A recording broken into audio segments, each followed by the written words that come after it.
Por favor, busque la epístola de Judas. Bien se puede decir que esta pequeña carta es un verdadero manual de sobrevivencia. Y vamos a empezar leyendo el versículo 8. No obstante, de la misma manera también estos soñadores mancillan la carne, rechazan la autoridad y blasfeman de las potestades superiores. Hoy deseo hablar de los sueños que jamás se realizan. El general William Booth fue el fundador del Ejército de Salvación. Él fue un gran y piadoso cristiano con profundo discernimiento espiritual. Y él pensó de estos tiempos en los cuales vivimos y dijo que el gran peligro de nuestra época era la religión sin Cristo, el perdón sin arrepentimiento, la salvación sin la regeneración, la política sin Dios y el cielo sin el infierno. Él estuvo hablando de la apostasía que se haría evidente. La misma clase de apostasía sobre la cual Judas nos advierte en el verso 4. Porque algunos hombres han entrado encubiertamente, los que desde antes habían sido destinados para esta condenación, hombres impíos que convierten en libertinaje la gracia de Dios y niegan a Dios, al único soberano, y a nuestro Señor Jesucristo. Este verso enseña que algunos hombres se infiltraron en la iglesia en forma silenciosa y solapada. La expresión utilizada aquí puede significar muchas cosas. Alguien que penetre en algún lugar sin hacer ningún ruido. Puede referirse a una persona que, habiendo sido exiliada de su país, regresa y cruza la frontera ilegalmente.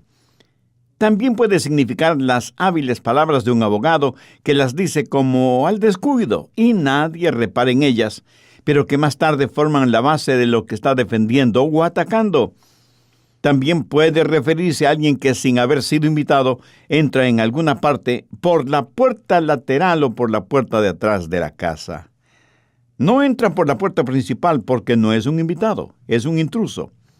Alguien que está en donde no ha sido llamado.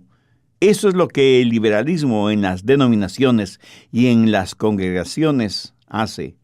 Eso es lo que la apostasía hace individual o colectivamente. Recuerde que la apostasía es el separarse o abandonar la verdad. Recuerde también que un apóstata no es necesariamente alguien que pertenece a algún culto falso.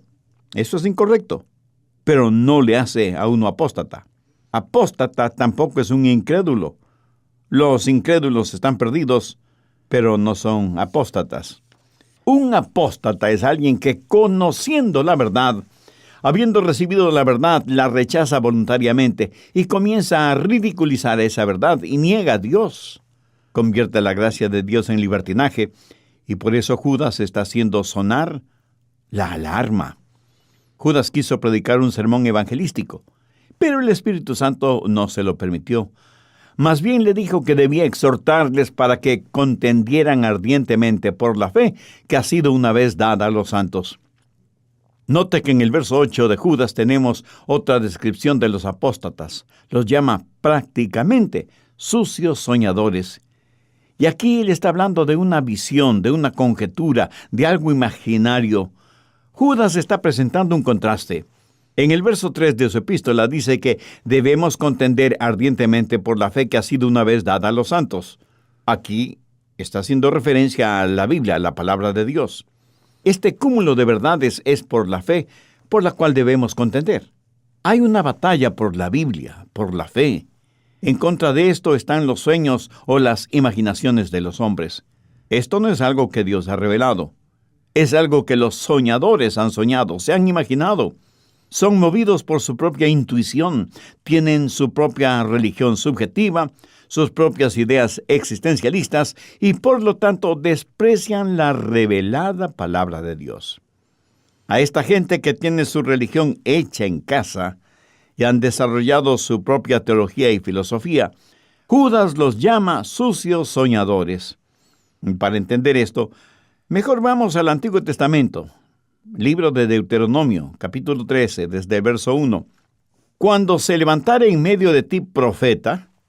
De paso, permítame decir aquí que esa es la forma en que los falsos profetas aparecen súbitamente.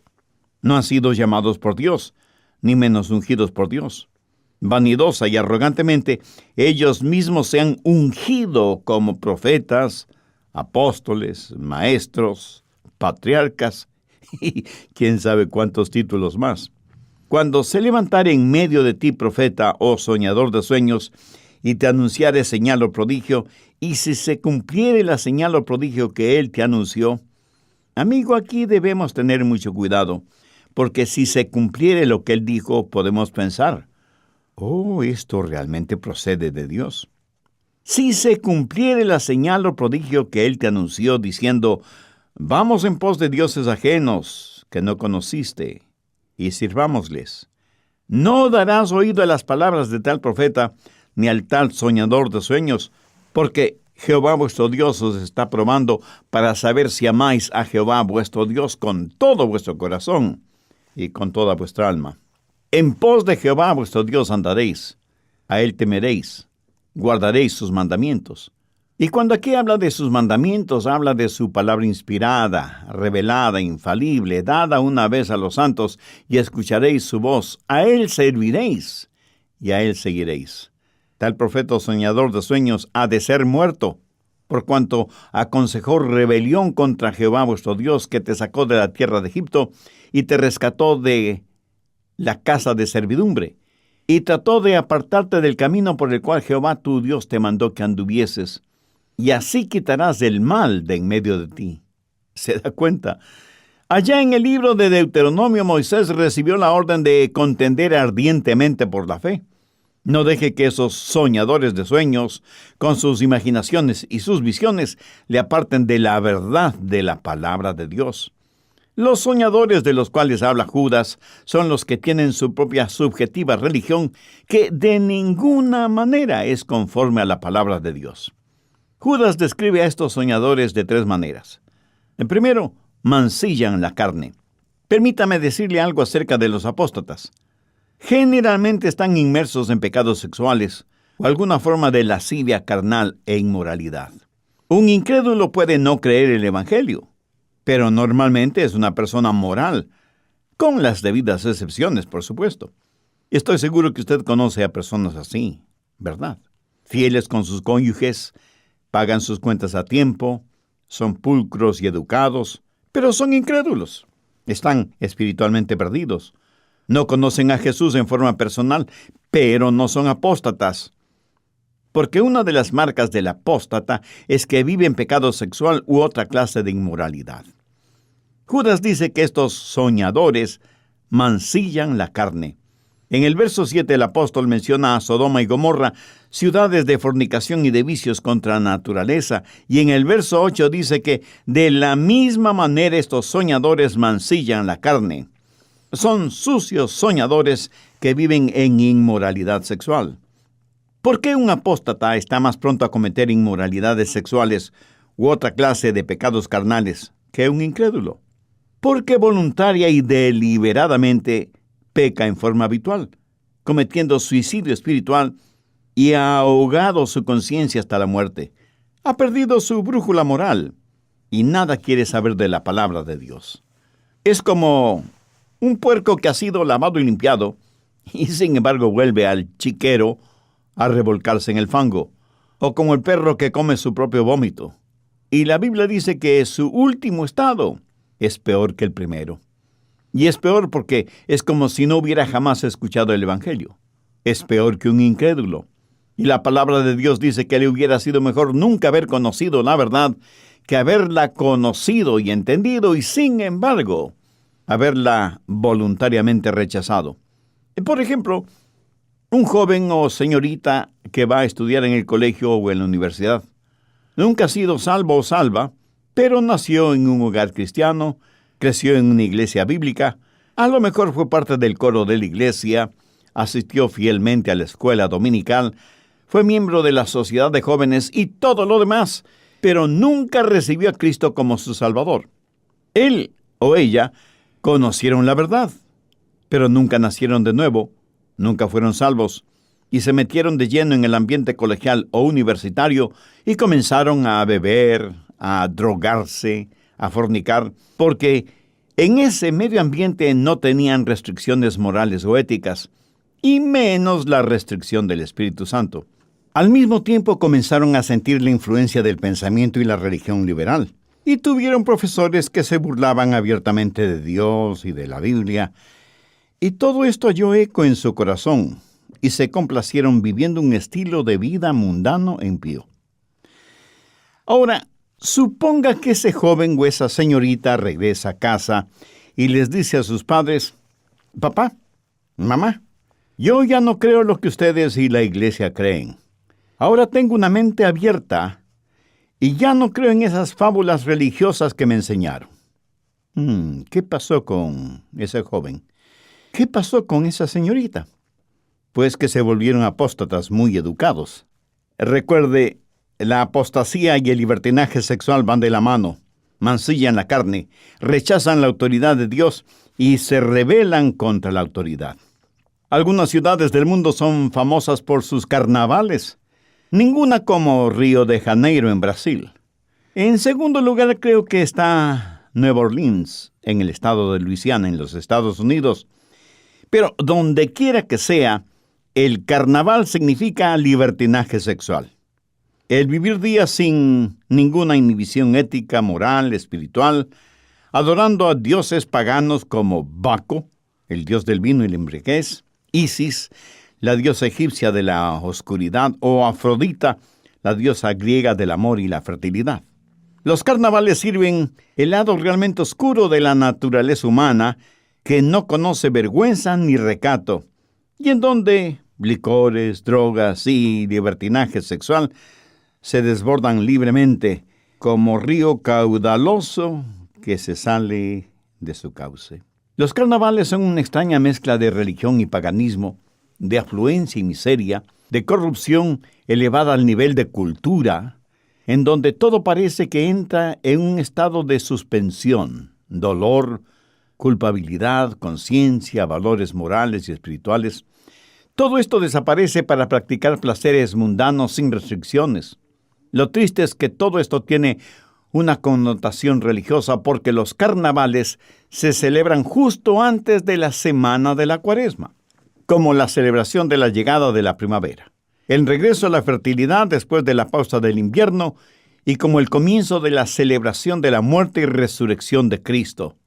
Permítame contarle algo acerca de Mardi Gras, el famosísimo carnaval de Nueva Orleans. ¿Sabe lo que Mardi Gras significa? Literalmente significa martes gordo. No, estoy hablando en serio. Martes gordo o martes rebosante o martes pletórico. ¿Por qué se llama así? Porque está antes del miércoles de ceniza, que es el comienzo del tiempo de la Cuaresma.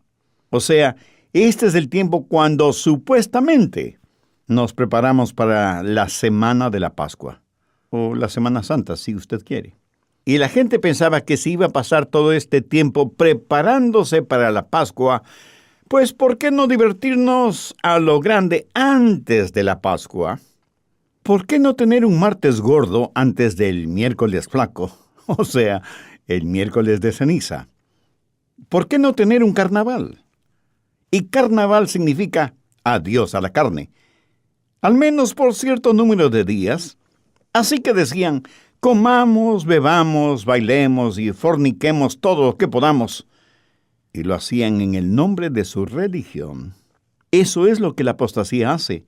Cuando la gente se aleja de la palabra de Dios y actúan de acuerdo a sus imaginaciones y sueños y tradiciones de la iglesia, en vez de vivir de acuerdo a la palabra de Dios, nos volveremos soñadores que mancillan la carne. Si usted observa a un apóstata, descubrirá que una de sus marcas es la vida sexual y sensual que viven. Segundo, rechazan la autoridad. Judas dice que ellos rechazan la autoridad. Ahora, ¿de qué autoridad está hablando? Veamos Judas 25. Al único y sabio Dios, nuestro Salvador, sea gloria y majestad, imperio y potencia, ahora y por todos los siglos. Amén. Cuando ellos rechazan la autoridad, es a Dios a quien rechazan. Un apóstata literalmente odia a Dios. No es que niega a Dios fuera de la iglesia, niega a Dios dentro de la iglesia. Son personas que asisten a sus respectivas iglesias. Probablemente son profesores en colegios, seminarios y universidades, pero rechazan la autoridad de Dios. Son rebeldes en su corazón. No quieren que nadie les dé órdenes. Su grito de batalla es ¡libertad! Pero en realidad lo que quieren es libertinaje. No quieren que nadie les diga lo que deben creer o cómo deben comportarse. La única autoridad que vale es la de ellos mismos. ¿Sabía que apostasía y anarquía son hermanos siameses? Y es la rebelión en sus corazones lo que les hace apóstatas. Es lo que hizo al diablo. Diablo. Hace algún tiempo fue noticia internacional la siguiente información. La policía japonesa, buscando en tiendas y almacenes caramelos envenenados, después de que en 9 paquetes de caramelos se encontraron mensajes amenazadores en Tokio y Nagoya. 5 de esos caramelos contenían cianuro.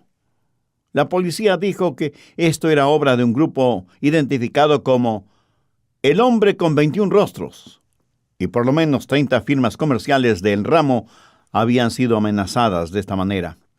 Esto fue algo realmente terrible, ¿no le parece? Pero permítame mencionar algo aún más terrible. Una persona que va a la iglesia, canta y da su ofrenda y derrama cianuro verbal contra todo y contra todos.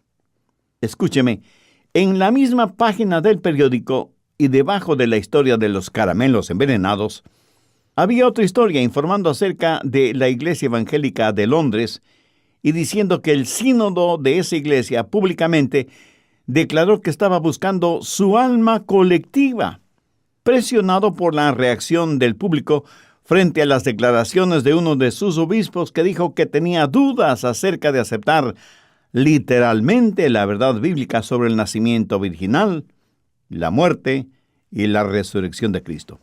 Ahora recuerde, esto no lo dijo un analfabeto o un don nadie, sino uno de los miembros del sínodo de la Iglesia Evangélica de Inglaterra.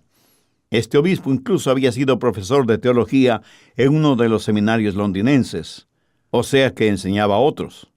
Ya se puede imaginar lo que enseñaba a sus estudiantes.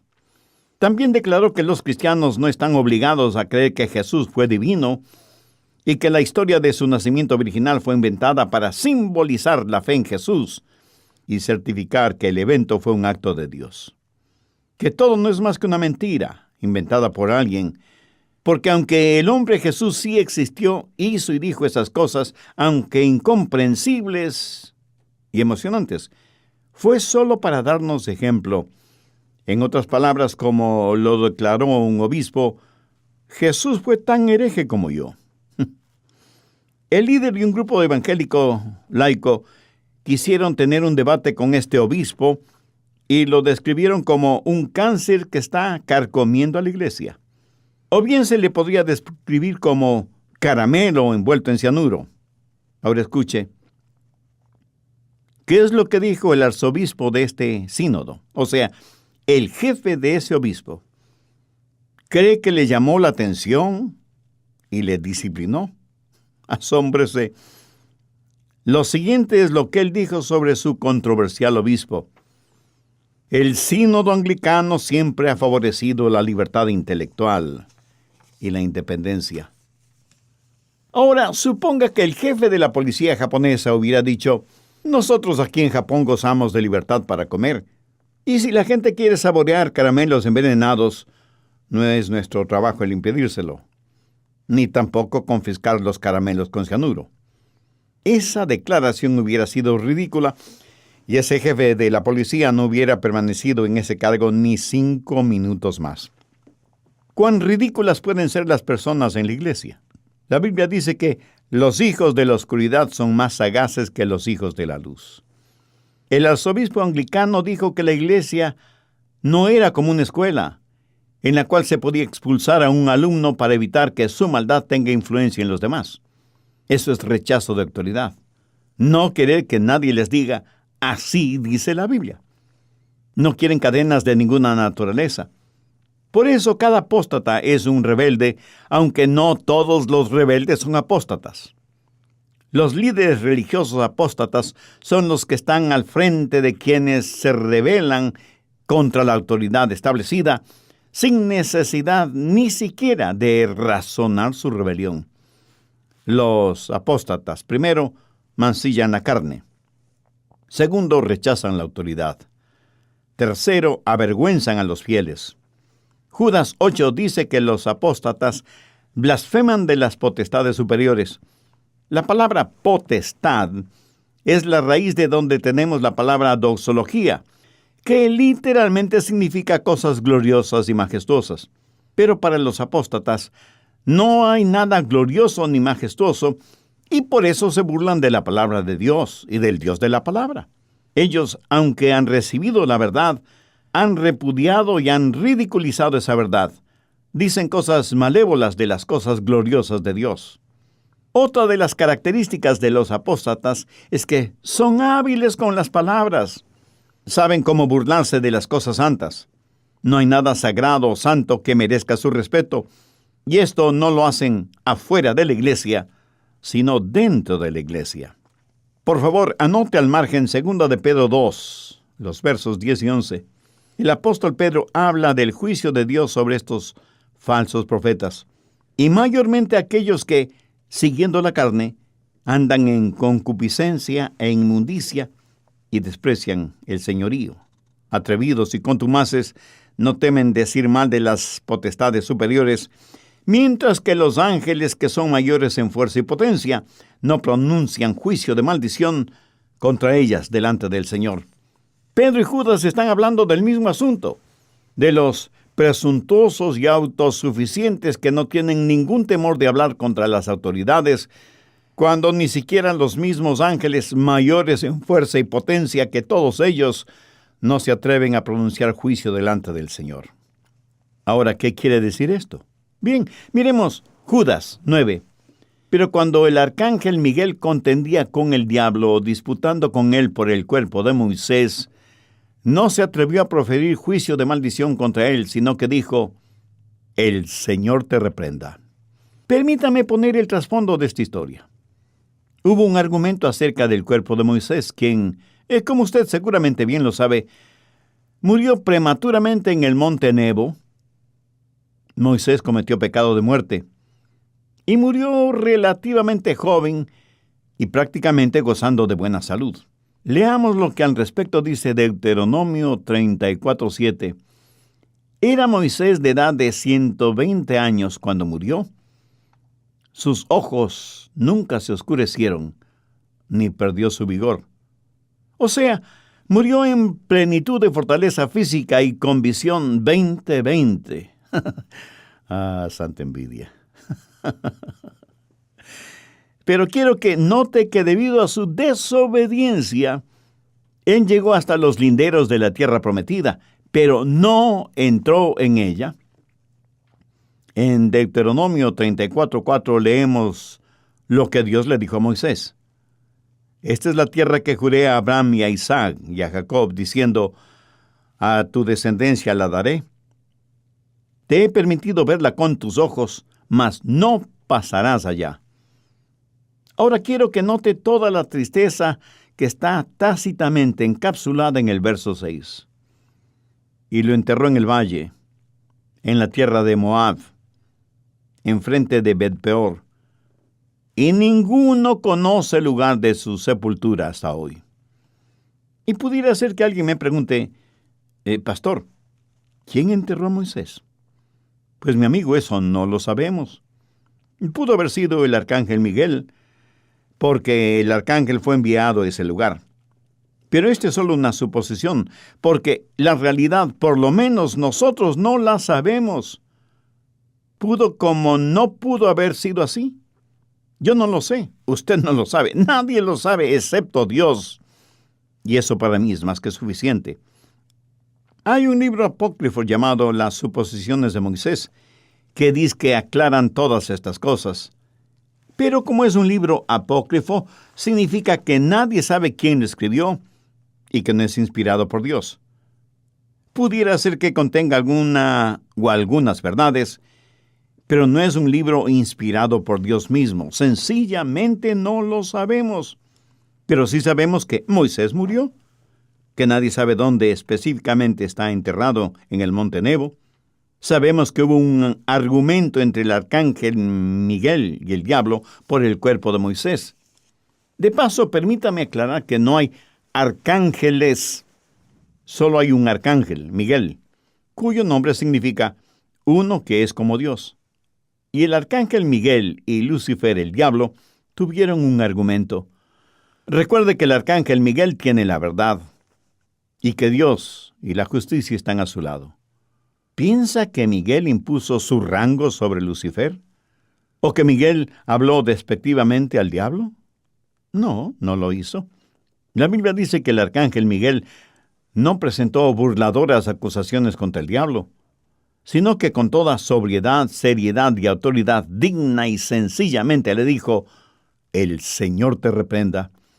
Y eso fue más que suficiente para ganar el argumento, para ganar la batalla. Pero ahora surge una muy interesante pregunta. ¿Por qué Judas menciona este asunto? Escuche, Judas está diciendo que el más poderoso arcángel en la gloria habló con más respeto acerca del diablo que lo que mucha gente habla acerca de Dios. El arcángel no se atrevió a acusar al diablo. Sin embargo, muchos no tienen ningún problema blasfemando contra Dios. No tienen ningún temor de Dios y por lo tanto no tienen ningún respeto a Dios. Y por eso dicen cosas horribles contra el Dios Todopoderoso. Como la noche sigue al día, cuando un hombre recibe la verdad y rechaza esa verdad, casi de inmediato comenzará a ridiculizar esa verdad que antes defendía. Cede a los impulsos de su naturaleza carnal, desprecia la autoridad de Dios y con su lengua y su boca comienza a proferir blasfemias. Y es una cosa terrible cuando eso sucede. Al margen, por favor, anote Tito 3, verso 2. Que a nadie difamen, que no sean pendecieros, sino amables, mostrando toda mansedumbre para con todos los hombres. Que Dios nos perdone cuando hablamos despectivamente de los demás, o cuando hablamos arrogantemente frente a los demás. Se cuenta de un joven pastor recién graduado del seminario que fue invitado a predicar en la iglesia de un pastor con muchos años en el pastorado. Y cuando le dieron el tiempo para su predicación, el joven pastor subió arrogantemente hasta la plataforma con ademanes de pavo real detrás del púlpito. Y como el pavo real solo era plumaje resplandeciente, porque su predicación fue un verdadero desastre.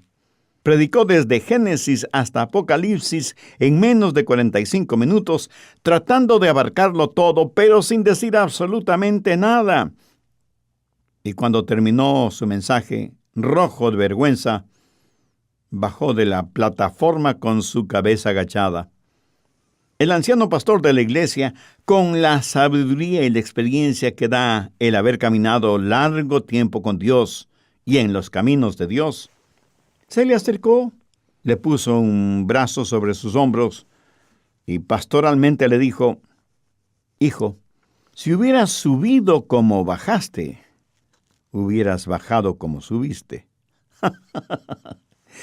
Qué práctico y precioso consejo, ¿no le parece? Cuando habla de otras personas o con otras personas, tenga cuidado no solo de las palabras que salen de su boca, sino del tono y la It hurt good, more than I can say, but maybe love isn't holding on. Maybe it's knowing when to walk away. We try to hold what we're slipping through, like sand running from our hands. Every promise started losing shape. We couldn't be what we once planned. Your eyes would look right through mine, like you were already gone. We stayed too long in a fading light, trying to prove we still. It hurt good, more than I can say, but maybe love isn't holding on. Maybe it's knowing when to walk away. We try to hold what we're slipping through, like sand running from our hands. Every promise started losing shape. We couldn't be what we once planned. Your eyes would look right through mine, like you were already gone. We stayed too long in a fading light, trying to prove we still. It hurt clear, more than I can say. But maybe love isn't holding on. Maybe it's knowing when to walk away.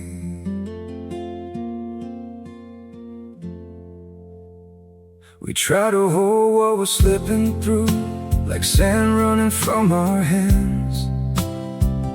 Every promise started losing shape. We couldn't be what we once planned. Your eyes would look right through mine, like you were already gone. We stayed too long in a fading light, trying to prove we still.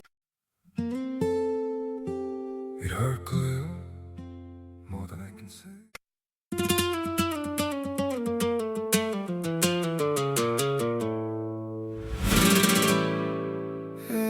You came in red skirt, swinging, step tap on the tile. I was leaning by the doorway, acting cool, but I smiled. Your eyes said, come close, your mouth said, maybe later.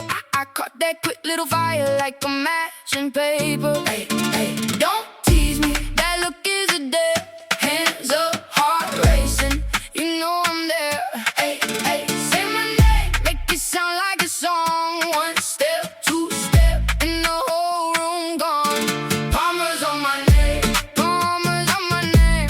You move like a flame. Palmers on my name, palmers on my name. Spin me at the frame. Palmers on my name, palmers on my name. You laugh like a bright knife cutting through my bad mood. I talk with my hands now, trying to match your attitude. Mama said, boy, be careful, but my feet won't stop. Every time you cross that floor, my world flips, then it pops. Hey, hey, don't tease me, that look is a dead. Hands up, heart racing, you know I'm there. Hey, hey, say my name, make it sound like a song. One step, two step, and the whole room gone. Palmers on my name, palmers on my name. You move like a flame.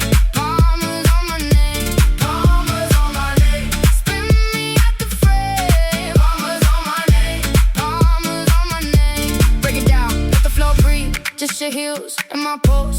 You lean in, I lean in. Now the whole world falls. Hey, turn it slow, then let it go fast. One deep look from you, and I'm caught at last. Palmers on my name, palmers on my name. You move like a flame. Palmers on my name, palmers on my name. Spin me at the frame. Palmers on my name, palmers on my name.